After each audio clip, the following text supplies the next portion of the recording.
agar bisa bersaing dengan Pak Ariza tuh gimana? Karena ada bekal pengalaman itu. Ya, mungkin POV-nya yang harus dilihat ya.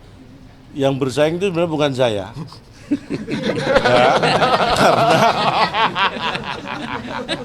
karena kalau toh nanti, mohon maaf ini kan ukurannya mungkin disebut menang atau kalah. Kalau toh kita menang kan bukan saya yang memimpin Jakarta ya kan. Jadi beliau-beliau inilah yang punya kompetensi untuk memimpin Jakarta. Beliau-beliau yang sebenarnya ini bukan dalam arti bersaing sehat untuk tadi membuat warga Jakarta bahagia. Tapi kalau dikatakan sebagai ketua tim sukses mungkin ya, saya kira beliau pernah menjadi wakil gubernur DKI Jakarta, tapi saya ini bukan bermaksud apa-apa ya. Saya sudah pernah menghibur beberapa gubernur Jakarta. Jadi buat saya artinya saya punya kontribusi sudah membahagiakan beberapa gubernur Jakarta gitu. Jadi mudah-mudahan ini menjadi modal juga ya. Silakan yang lain. Tapi ada strategi untuk pemenangan ke depan untuk Mas Pram dan Bang Dul? Oh ya tentu aja kita pasti akan ada strategi, ada taktik apapun itu sebutannya ya untuk bisa menang itu pasti ada. Tapi kalau kita dibuka di sini nanti takutnya di situ nggak kita buka ya kan, karena bukannya di sini kan gitu. Tapi kan kita tahu pemilih di Jakarta ini begitu rasional gitu. Mungkin Betul. kalau politik tawa gitu mungkin bisa juga tidak dipandang tidak terlalu efektif. Bagaimana bisa agar pemilih rasional ini bisa terkait gitu untuk Saya kira itu hal yang mungkin tidak harus kita pertentangkan ya. Karena rasional itu kan yaitu dari bagaimana kita menggunakan akal kita untuk bisa menghadapi dan menerima masalah, tetapi bahwa tawa itu sebuah konsep pendekatan sebenarnya. Jadi itu hal yang sangat berbeda dan tidak untuk dipertentangkan. Bukan berarti yang tertawa itu nggak rasional, ya kan? Dan bukan berarti yang rasional itu nggak bisa tertawa, bukan. Tertawa itu justru identifikasi sebuah kerasionalitasan kita. Jadi orang yang rasional itu pasti punya sense of humor. Jadi kemampuan tertawanya tidak diragukan.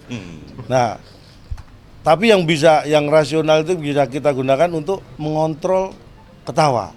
Jadi ketawa yang tidak terkontrol itu menunjukkan rasionalitas yang kecil ya. Makanya ibaratnya ya tertawa itu sehat, tapi semua ada batasannya ya kan. Ketika kita harus serius, kita serius. Ketika kita harus menghibur, kita menghibur. Jadi tertawa itu sehat, tetapi jangan tertawa terus-terusan. Karena kalau Anda tertawa terus-terusan, niscaya Anda akan dijauhkan dari pergaulan.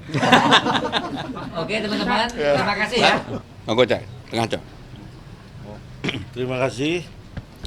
Seperti yang kita tahu, saya pada posisi seperti ini ya. Ini posisi yang bukan biasanya, karena saya biasanya menghibur. Tapi saya tahu betul dan paham betul kenapa mungkin saya ditugasi ini. Karena saya menjadi mungkin hanya pelengkap saja. Karena yang di samping kanan, samping kiri saya, beliau ini calon gubernur dan calon wakil gubernur Jakarta. Yang ingin saya sampaikan, calon gubernur kita Mas Pram ini tahu Jakarta. Nah, sebelah kiri Bang Dul ini Jakarta tahu. Ya kan? Ya, betul. Jadi mungkin apa yang menjadi tugas saya ya hanya menjadi pelengkap, hanya menebalkan ya. Makanya saya kalau beliau tahu Jakarta, beliau Jakarta tahu, tahu-tahu saya di Jakarta.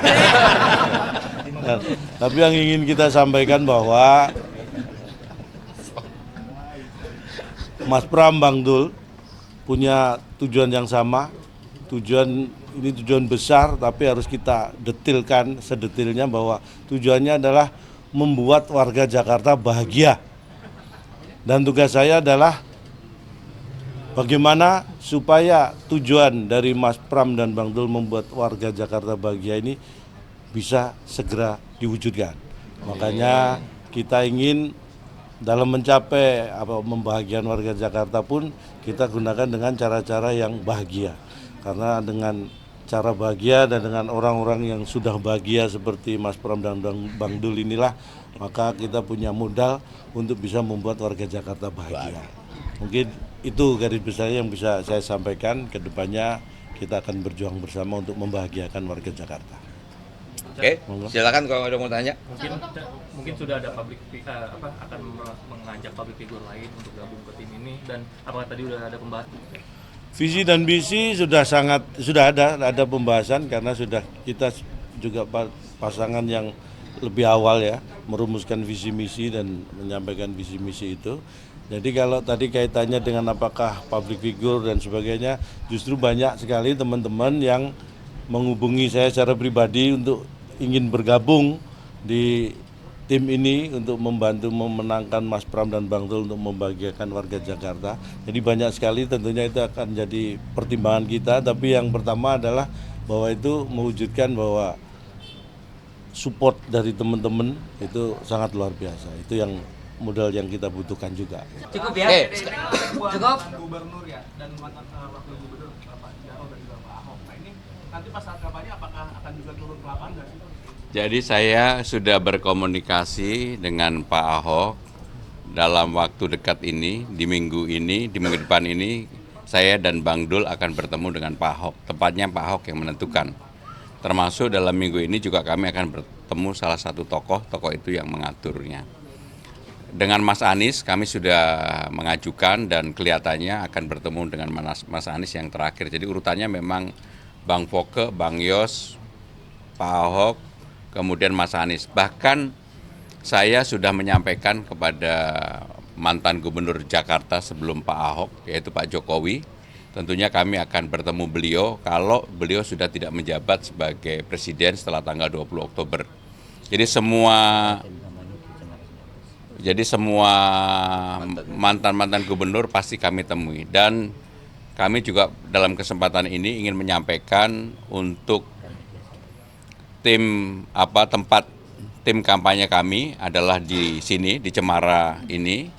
Untuk relawan nanti akan di Diponegoro 72, tim media center juga di sini, sehingga dengan demikian sekarang ini apa yang menjadi prasyarat untuk kelengkapan tim semuanya sudah ada.